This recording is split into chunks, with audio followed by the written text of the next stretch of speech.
Bienvenidos Aarón, Graciela, Francisco, Marcela, que son los primeros invitados. Me presento, primero presento a mi compañera, que es Marta Contreras. Marta Contreras es una destacada locera del Valle del Maipo. Ella es artesana de oficio. A través de la greda ha modelado el imaginario de su pueblo, plasmando en sus manos un arte popular que lleva más de una centuria en el Valle del Maipo, a la vez de reivindicar el uso de la loza policromada como elemento audiovisual. Su arte y especial mirada para recrear escenas costumbristas, religiosidad popular y hechos históricos han sido exhibidos en el Museo Histórico Nacional y el Archivo Nacional, entre otros.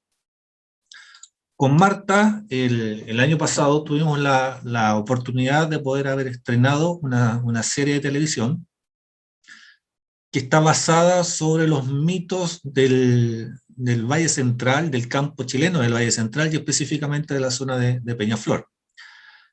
Antes de seguir, me gustaría compartirles el tráiler de la serie, para que ustedes sepan de qué estamos hablando. Entonces, déjenme compartir pantalla. Tráiler, compartir. Perfecto.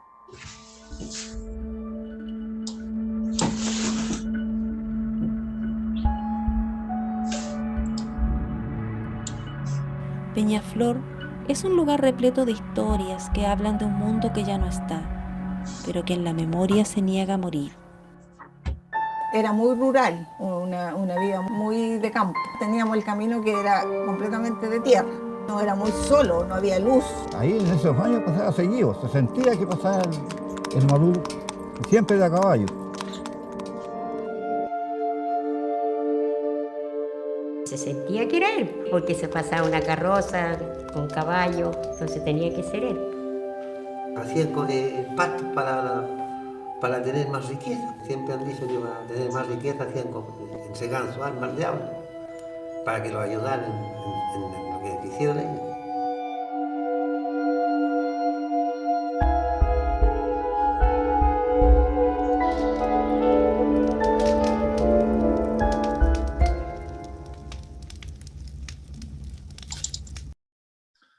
Bueno, ahí teníamos una aproximación de lo que es la serie. Para darle un poquito de contexto, la serie son 6 capítulos, más o menos de 12 minutos de duración, en la cual a través de la loza policromada, utilizamos la loza policromada como recurso audiovisual. La serie está protagonizada por los propios habitantes de la zona rural de Peñaflor, específicamente de Pelvín, quienes ellos vivieron en su juventud, esta gente en su juventud vivió la experiencia de esta zona mística, mágica, la cual está rodeada por una fuerte presencia del diablo, y que como elemento audiovisual nosotros utilizamos la loza policromada. Para darle un poco de contexto, ¿qué es lo que es la loza policromada? Marta nos podía explicar algo de cuál es su técnica.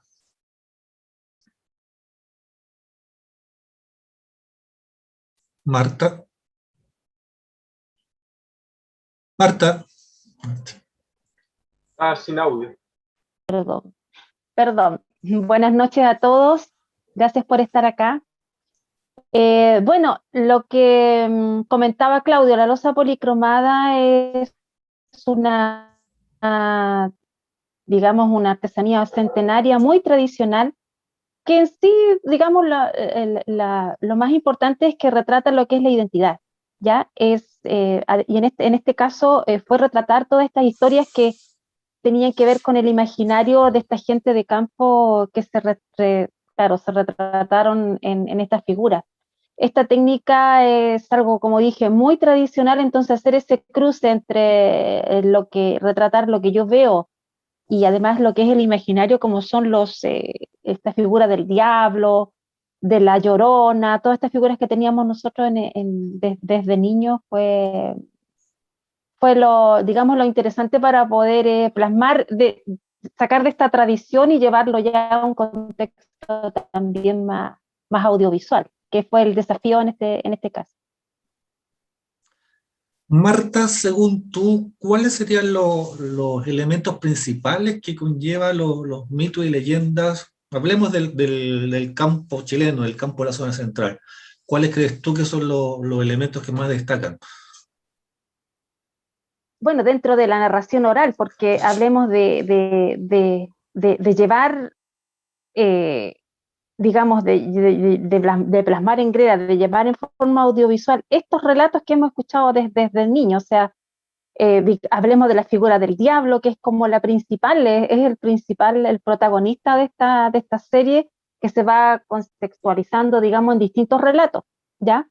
La figura del diablo, asimilada a la figura del patrón, del poder, todo este imaginario que tenía la gente, los vecinos. Yo le llamo los vecinos porque ellos son los que relatan estas historias, y yo las voy como, digamos, recopilando y también llevando este imaginario en donde yo me tengo que imaginar esta figura del diablo como un diablo, como una persona, no este diablo con cacho, sino que ya llevarlo a un contexto humano, ¿ya? Yo- Y bueno, y además hablemos también de la figura de la Llorona, que también es algo que está dentro de todo lo que es Latinoamérica. Marta, ¿le puedes mostrar qué tienes atrás a nuestro querido diablo? Ah, sí. Bueno, hay dos tipos de diablos.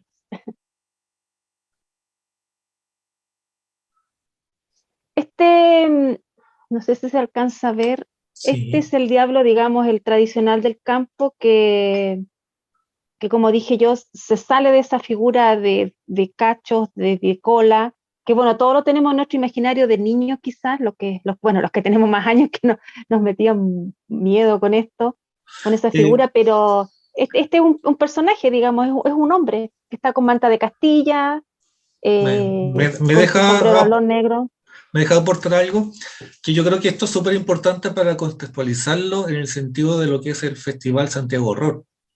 El diablo chileno, el diablo latinoamericano, no tiene nada que ver con el diablo mefistotélico europeo. Es decir, el diablo de nosotros no tiene nada que ver con este ser de cachos, de cuernos rojos, más parecido a un vampiro. El diablo del campo chileno se acerca mucho más a la figura del patrón. Y es por eso en la representación de la pieza en losa, este diablo usa un manto de Castilla, un sombrero de ala, siempre viste de negro y es estilizado. ¿Por qué? Porque se parece al patrón. De ahí un poco continuando con tu línea, Marta.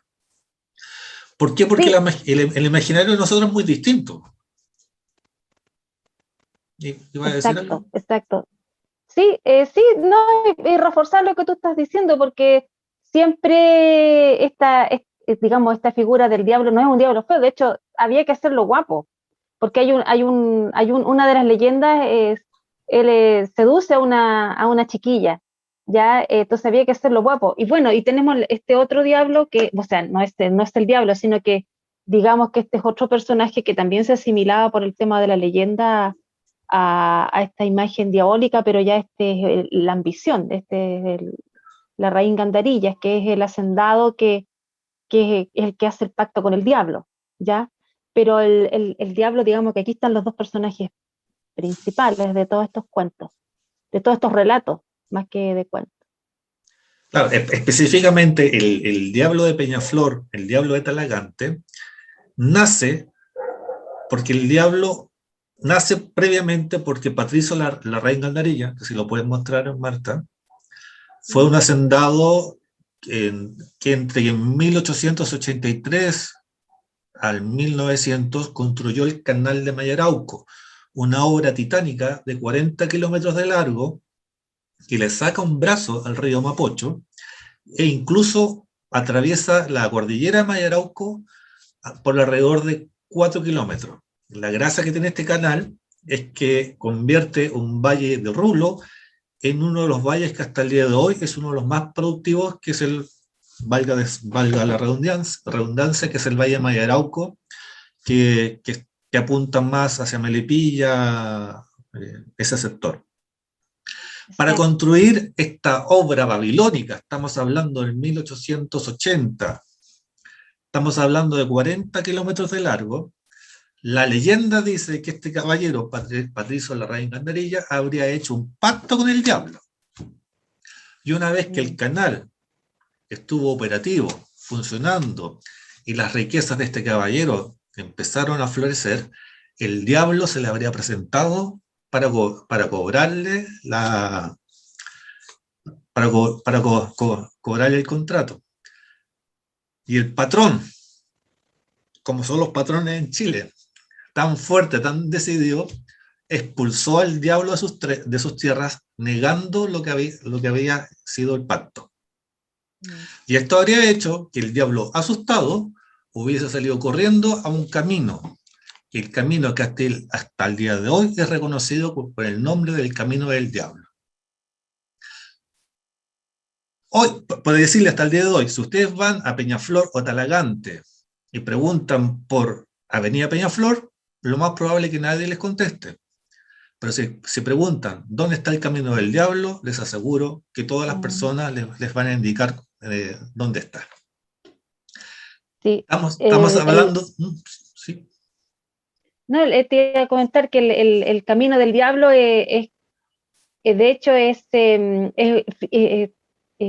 geográficamente es muy oscuro, y originalmente también era muy oscuro, entonces también le denominaban así porque es el camino que llega desde Talagante a Peñaflor.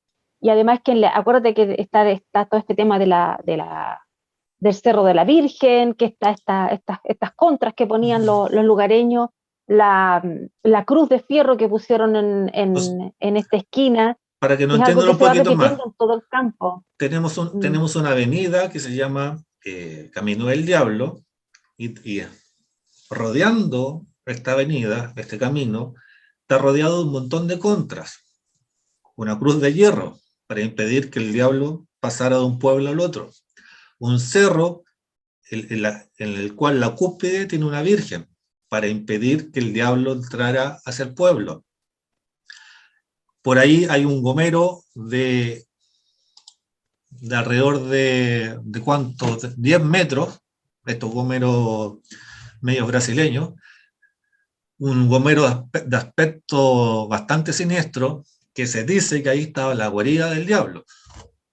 Y así un montón de elementos que van convirtiendo a esta zona en un lugar de demasiados elementos mágicos, de demasiadas historias mágicas, las cuales todas concluyen en este caballero, en este diablo. Mira, se nos está acabando reunir, se está uniendo a nuestra conversación Fernando Garrido, que es el investigador y guionista de la serie. Con Fernando somos los showrunners, los creativos de esta serie que les comentaba.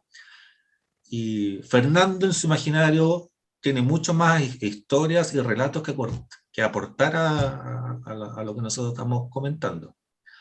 Fernando, ¿nos escuchas? Fernando. Bueno, se está recién integrando Marta. Se baje del caballo primero. Claro. Te falta el micrófono, Fernando. Tuyo. Bueno, sobre los relatos, ¿le falta el micrófono? Sí. Ahí sí. Ahí sí. Ya. Bueno, estábamos hablando, Fernando, sobre los elementos mágicos que rodean Peñaflor. Ya les comentamos la historia del Camino del Diablo, que está rodeado por la Cruz de Fierro, la Virgen en el Cerro, el Gomero. Y ya describimos... Oye, disculpen por la tardanza, las redes están súper malas hoy día. Sí. Bueno, no, acabo de poder conectarme. Aparte que fue un día caótico en lo que fueron las redes sociales. Fernando, ¿qué crees tú? ¿Cuáles son los simbolismos que rodean el poder en torno a los mitos? Por lo menos como desde mi experiencia como investigador, más que como ya guionista de la serie, me acuerdo que hay una frase de Oreste Plat que me encanta sobre los mitos. Y es cuando dice que hasta el más vago, hasta el más vago rastro del mito tiene tanto valor como el más exacto dato del documento para el historiador. Porque el mito, aparte de todos los elementos que condensa como de su poética, de la experiencia del mundo, de quienes lo viven y de quienes lo expresan y de quienes lo transmiten, el mito también termina transformándose como en un lenguaje que también trata de encontrar como su propia gramática para poder expresar como la relación que existe con su mundo. Particularmente en esta serie, como punto de partida, yo creo que tú lo debes haber nombrado, el libro es de, ¿cómo se llama el caballero? Disculpa que se me olvide. Hernán Bustos. El libro de Hernán Bustos, que él recopila los mitos escritos también por otras personas, en su mayoría, por lo menos los que tienen que ver con el aspecto como más demoníaco, por poner un punto, que una de las historias, uno de los ejes que se desarrolla gran parte de nuestro trabajo, el diablo sale significado y escenificado siempre como el portador como un atajo a la realidad. Es también un diablo o un demonio que tiene una relación con la palabra escrita. Por tanto, también es visualizado como un burgués de traje del siglo XIX, elegante, de manera fina, y también de sombrero, alto. Y por otro lado, el diablo campesino también es visto con un traje de guaso negro, con una manta castilla, con sombrero, en un caballo elegante. Y de cierta forma, el mito más allá de su aspecto folclórico, como propiamente tal, adquiere también la capacidad de expresar una crítica de clase y hacia el poder durante el siglo XIX. Por lo menos esa es una lectura que yo lo tuve siempre presente, en la idea de que el mito en realidad reviste una crítica al poder, porque los campesinos, bueno, esto quienes sean historiadores o que tengan más experiencia a través de la reflexión histórica lo podrán ver en Labradores, Peones y Proletarios de Gabriel Salazar. Existe un periodo de apropiación de las tierras de los pequeños cultivadores durante el siglo XVI y XVII, que va a ir generando el peonaje y el peonaje campesino durante a finales del siglo XVIII y principios del siglo XIX. Por tanto, el poder siempre estuvo visualizado como amigo de las armas del demonio. Y en el fondo, en Peñaflor, estos mitos asociados al diablo tienen aquello, que en realidad una desconfianza hacia el poder, hacia la megalomanía, y también contra la razón moderna e ilustrada. Es la desconfianza macuca, si se le quiere ver, pero también es la desconfianza de las vidas mínimas, como decía Gabriel González Vera, escritor, Premio Nacional de Literatura de la zona del Monte. Esas vidas mínimas que ven con desconfianza estas aspiraciones hacia lo magnánimo, hacia lo faraónico, hacia lo babilónico. Y este diablo es primo hermano de aquello.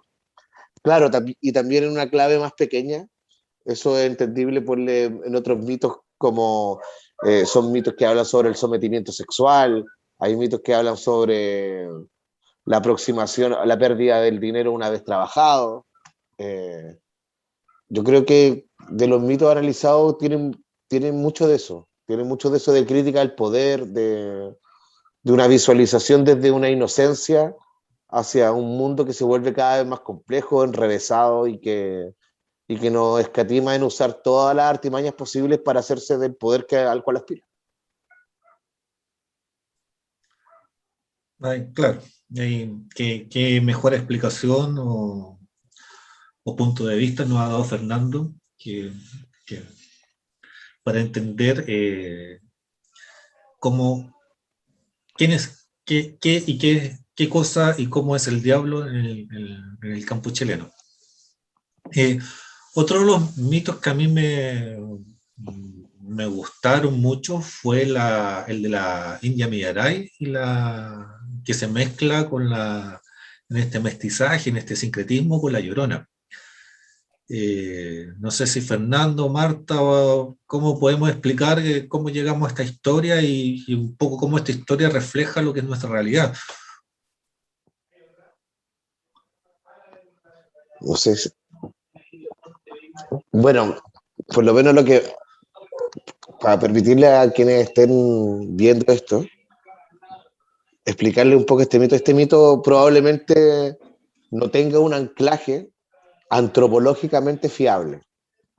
No sé si me explico, que si revisamos las fuentes, si revisamos la etimología de los nombres que son utilizados, las figuras que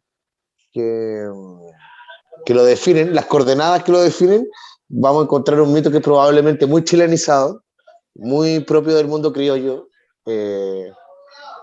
muy propio también de una cierta concepción como del buen salvaje, si se quiere decir. Pero insistiendo en lo que decía Oreste Plat, de que la más mínima partícula en el mito puede explicar lo que el dato más certero en el documento histórico.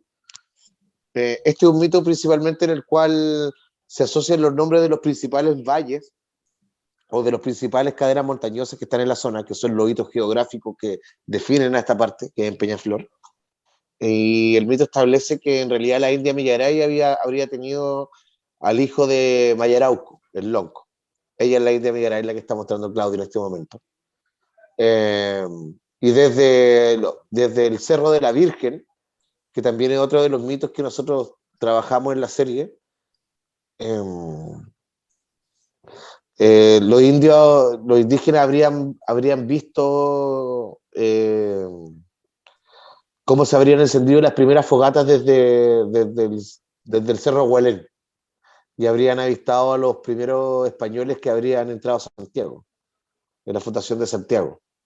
Estos mismos españoles luego, cuando se fueron aproximando hacia el Valle del Maipo, una de las cosas que la gente pasa por alto, quizá la historiografía, es que no es solamente la figura del soldado, el relámpago del fuego y el caballo lo que más asusta o amenaza al indígena, sino que son los perros, la jauría. Entonces, probablemente sea el perro el gran conquistador de América, si se quiere ver. Más que el hombre, más que el caballo, más que la pólvora, fue el perro, fue una de las armas más terribles con la cual se enfrentaron los indígenas. Esta India está al lado, este valle está cruzado por el río Mapocho a la altura de Peñaflor, y ella, estando con el hijo recién nacido de Mayarauco, los indios son acorralados contra el río. Y hay indios que pueden cruzar el río a nado y logran salvarse de esta persecución, pero esta leyenda cuenta que Millaray queda atrapada a orillas del río. Y frente a la inminencia de la captura o la muerte, o vaya a saber uno qué habrá pasado por su mente, porque no estamos hablando de indios acostumbrados a ver españoles o a ver tipos blancos en caballo o en armadura. Era gente que había llegado por primera vez al horizonte de sus vidas. Y ella, al ver que está atrapada contra el río, pesca a su hijo recién nacido y mira a los españoles y lo hunde en el río y lo ahoga frente a ellos, quedando todos ellos impactados por el acto de la India. Y desde ahí la leyenda de la India Millaray que se contaba en Peñaflor era que todos los veranos la India salía detrás de algunos de los sauces que rodean el Mapocho por esa altura y ahogaba a uno de los niños que estaba desprevenido.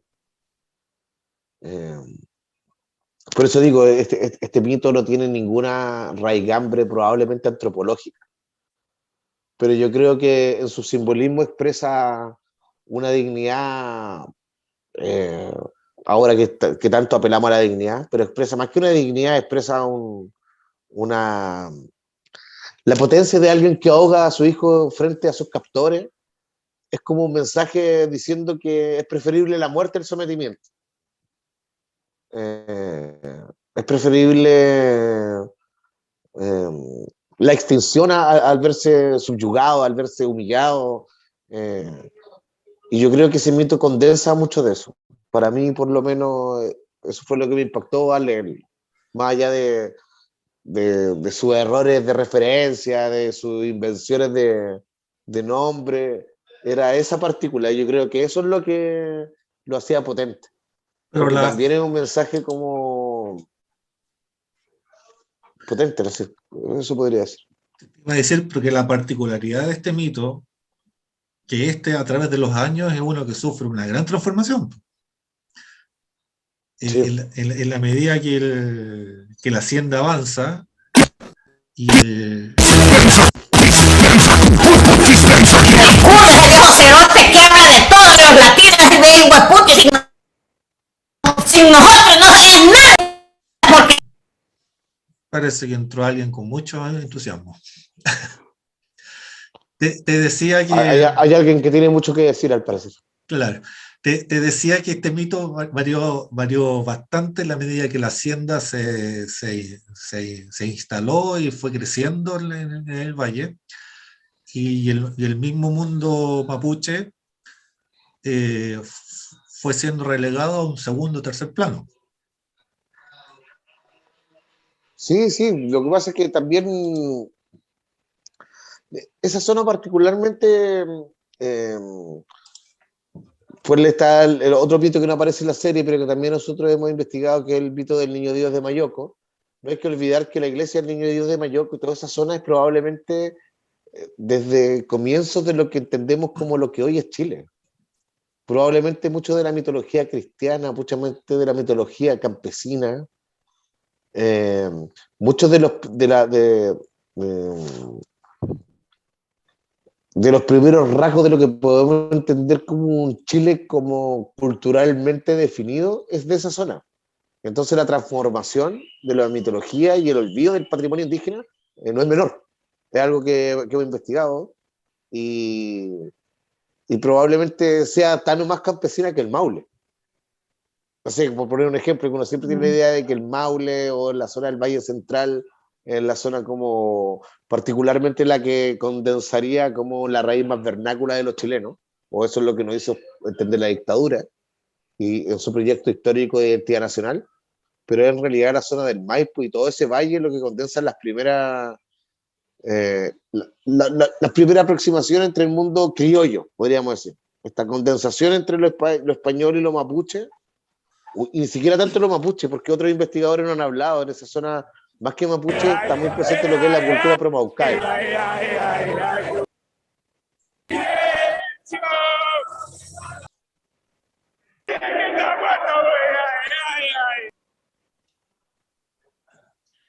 Otro más, está entusiasmado. Bueno, ya sé cómo ya este mito deriva en algo que es popular en toda América, deriva en La Llorona. Claro. Claro, la mutación que adquiere la Llorona la podemos encontrar, no sé, ahora con la última película mexicana que salió, parece que al sur del Río Bravo hasta Puerto Montt, la Llorona está presente, parece que en toda América. Y la idea de esta madre que se lamenta a través de la pérdida, a través del sacrificio también. En la India Millaray adquiere una correspondencia súper directa. Quiero decir, no es tanto la aventura analítica que hay que hacer para establecer que entre el sacrificio indígena de este mito de la Millaray y la Llorona hay una unión súper directa, y eso es algo que también nosotros tratamos, y algo que la Marta lo retrató en su arte. Claro, ese es un punto bien importante que destacar, porque Marta lleva, a través de la losa policromada, lleva la visualidad de la serie. Y una de las grandes labores que tuvo que hacer Marta a partir de su propio imaginario era cómo hace un fantasma. Y tú me has contado varias veces que para ti fue un gran reto, es cómo a partir de tu imaginario, a partir de la investigación que nosotros te entregábamos, ¿cómo llegas a esto? ¿Cómo llegas a lo que es lo que es la Llorona? Bueno, antes de entrar de lleno en cómo se hizo la imagen, lo que estaba relatando Fernando, hay que destacar que recuerda que cuando nosotros teníamos este tema de Amillaray, de repente se le preguntó a la señora María y ella dijo, pero yo conozco a la Llorona, y ahí nosotros como que, yo me acuerdo ese mismo diálogo que se ve en la serie, que ella empieza a describirla, cómo lloraba, qué es lo que hacía, y bueno, y también aparte que no, algunos detalles que hablaba de que ella lo habían visto. Eso a mí me impactó decir que la gente decía, yo lo vi, o yo la escuché, entonces esa cosa a mí me lleva a imaginarme, yo creo que más que el imaginario, bueno, obviamente conjuntamente con el imaginario de las personas como te lo describen, es lo que yo tenía en mi cabeza desde chica, porque aparte de saber de todos estos cuentos de La Llorona y de todas estas películas de terror que uno ve cuando chico, no sé, pues desde el Drácula de en blanco y negro hasta esta cosa del aro, todas estas cosas, uno como que eso imaginario uno los mezcla, aparte de esta figura del diablo. El diablo que yo también, yo lo he comentado anteriormente, yo también tengo un tema con el tema con esto del diablo, porque a mí cuando chica, yo que soy una generación un poco mayor, nos metían miedo con el diablo, o sea, si no, no sé, pues si no se acuestan temprano va a aparecer el diablo, entonces todas estas cosas uno las tenía, no sé, yo tenía ya en mi cabeza cómo era el diablo, cómo era la Llorona también, pero cuando yo la hice esa Llorona, tuve que ocupar mucho las sombras porque la losa policromada técnicamente es una figura que es lisa, no tiene sombras, no tiene nada. Entonces yo traté de sombrearle la cara y al final no le hice ojos. Y después cuando salió en la filmación, yo me asusté porque dije, oye, que me quedó fea, o sea, es súper fea. Y realmente a mí me dio susto, o sea, yo pensé, no me gustaría encontrarme con esa Llorona de repente, ahí mismo en Pelvín, porque hablemos que esto también son relatos de gente de Pelvín, que es un lugar muy, muy característico es un sector de Peñaflor, pasado el río, entonces en la noche es muy oscuro. Acuérdate los relatos de la señora María cuando cuenta que ella vive en la vuelta, digamos, en la vuelta del camino, y ella decía que ella había escuchado a la Llorona y que su marido decía que la había visto. De eso me acuerdo mucho. Así es. Bueno, la señora María Roa se nos está viendo, un saludo para ella, la queremos mucho y en general a todas las personas con la que trabajamos y nos aportaron con sus testimonios. Fernando, de todas las historias que vimos, ¿cuál fue a ti la que más te gustó e impactó? O lo más novedoso. Yo creo que para mí lo que tiene que ver con el túnel de Mayarauco, todo lo que tiene que ver con la relación con el patrón, la carroza del patrón. Para quienes no sepan, probablemente en la zona de Pelvín, esta zona fue desde un mayorazgo, pasó a la propiedad de Patricio Larraín Gandarilla durante la segunda mitad del siglo XIX. Patricio Larraín Gandarilla fue un tipo parte de la élite chilena, el hermano del arzobispo que funda la Universidad Católica, senador, uno de los miembros de número de la Sociedad Nacional de Agricultura, y también fue un tipo muy visionario que ya adentrado sus 50 años en una gira por Europa, él se dio cuenta que cómo los italianos estaban trasladando agua desde Suiza a través de túneles que hacían a través de los Apeninos. Y él, viendo la gradiente que tuvo el río Mapocho, imaginó el entregar regadío a un valle que es un valle que está inmediatamente después del Valle del Maipo, que es el Valle del Mayarauco. Este valle que probablemente durante los últimos 10 millones de años fue secano y apenas con alimentación de napas para los campesinos que habitaban en la zona, fue la desviación del río Mapocho a la altura de Peñaflor y luego construir un túnel de 3,5 kilómetros que riega el Valle del Mayarauco y que hoy en día casi a 120, 130 años de ocurrido ese evento, el valle más fértil de la región metropolitana, un vergel, absolutamente. Y probablemente también ese fue el punto de inicio, porque si hoy en día nos imaginamos que esa obra tiene un carácter faraónico, babilónico, podríamos decir, en el siglo XIX debe haber sido disparatado, porque además el túnel se demoró durante 20 años. De su construcción duró desde 1873 hacia 1893, que fue el día en que se encontraron los túneles que se iban cavando desde extremo a extremo. Es más, la mitología de la zona cuenta que él hizo un pacto con el diablo para poder lograr esa tremenda proeza, la que incluso está señalada en la memoria del Ministerio de Obras Públicas como la obra más importante hidráulica del siglo XIX en Chile. Los campesinos obviamente fliparon. Yo me imagino que se les dio vuelta el mundo cuando vieron que este sueño, esta idea, esta locura de este tipo se hacía realidad. Y por tanto la intermediación divina, y más que divina, sino que la diabólica, era absolutamente obvia para poder entender esta obra que había realizado.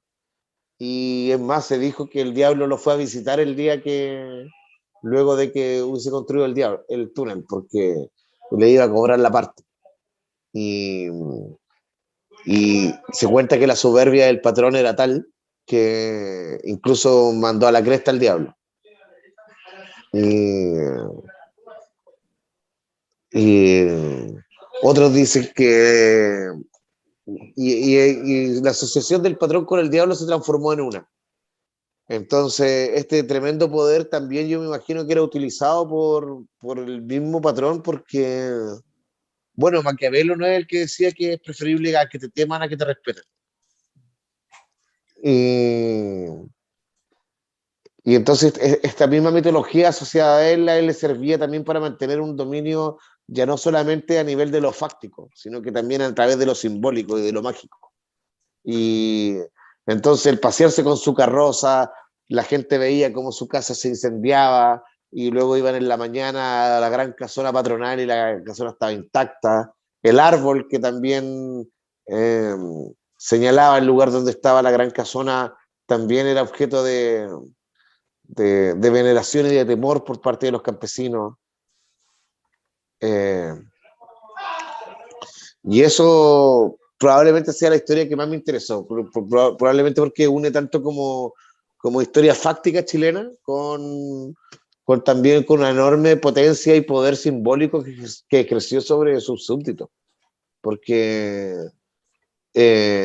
hasta el día de hoy, los antiguos, gente que habitó la zona, pues recordaba cómo el patrón iba en la carroza del diablo a visitar sus tierras y a ver lo magnánimo de su obra.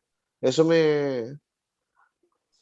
creo que esa de toda la historia es la que todavía no deja de impresionarme, no deja de impresionar, eso. Marta, la misma pregunta. Comentar un poquitito lo que dijo Fernando con respecto al gomero, porque el gomero existe, no es algo inventado, entonces es impresionante ese gomero. Yo que vivo en Peñaflor, nunca lo había visto de lejos, pero bueno, gracias a esta serie que se realizó, pudimos entrar a ese gomero y yo me acuerdo mucho cuando tú hiciste esa frase, Fernando, de que el gomero era como la pata del diablo que se había querido asentar ahí. Aquí voy a mostrar el gomero. Bueno, yo traté de El gomero es este gomero que está en todas las casas, pero este árbol tiene como aproximadamente, creo que 150 años, más o menos. Bueno, No, esta es una interpretación, pero nosotros que habíamos, por ejemplo, este dedito éramos nosotros, éramos chiquititos, entonces era muy impresionante. Bueno, con respecto a tu pregunta, ¿cuál es la que más? Es que todas estaban entretenidas, pero la que más disfruté, la que más disfruté eh, fue las del tesoro la encontré muy entretenida, porque bueno, las otras eran todas historias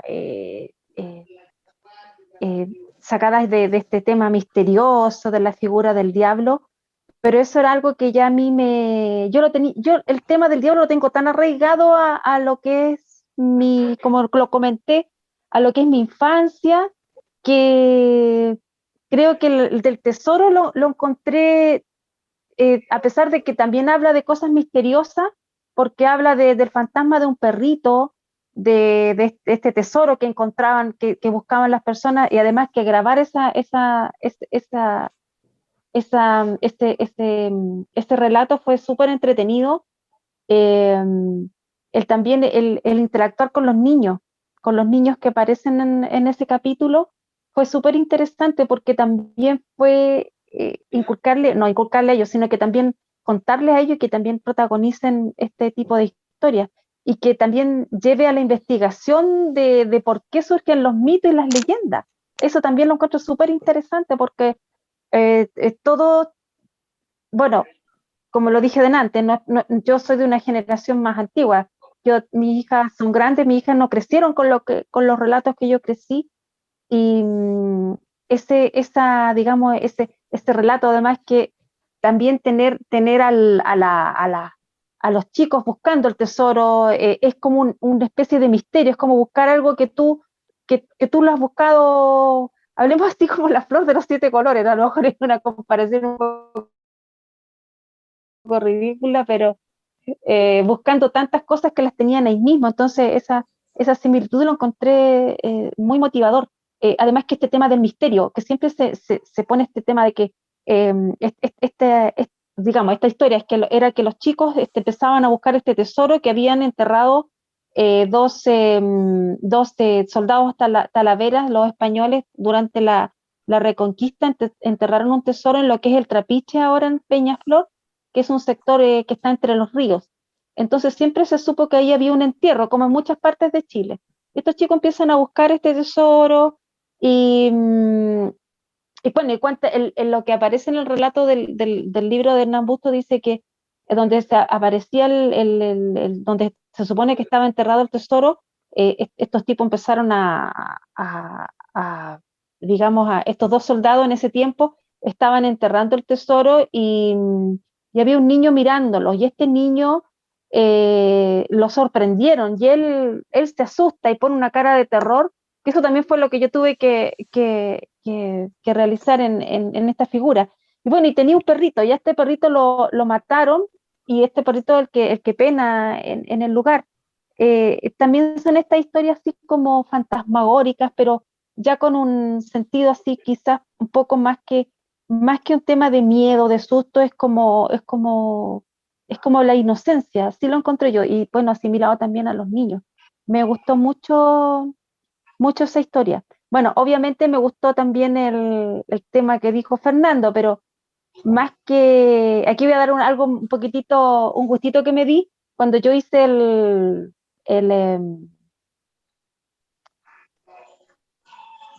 la figura esta que yo mostré delante. Yo me basé se me olvida, ¿cómo se llama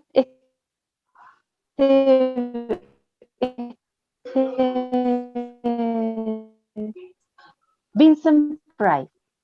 ya. Esa figura, esa imagen, esa es la similitud de Patricio Larraín. Yo me lo imaginaba a él. Y eso también me gustó mucho, esa historia de él, de este tema de ser un diablo elegante y también casi, digamos, casi seductor. Bueno, para muchas personas fue seductor, porque dice la leyenda que a muchas niñas de la zona las sedujo y las llevó por mal camino. Dice la leyenda. Dice. Para ir terminando, no sé, Fernando, si quiere aportar algo más. Bueno, las chicas buenas para el cielo y las malas donde quieren. También. Buena.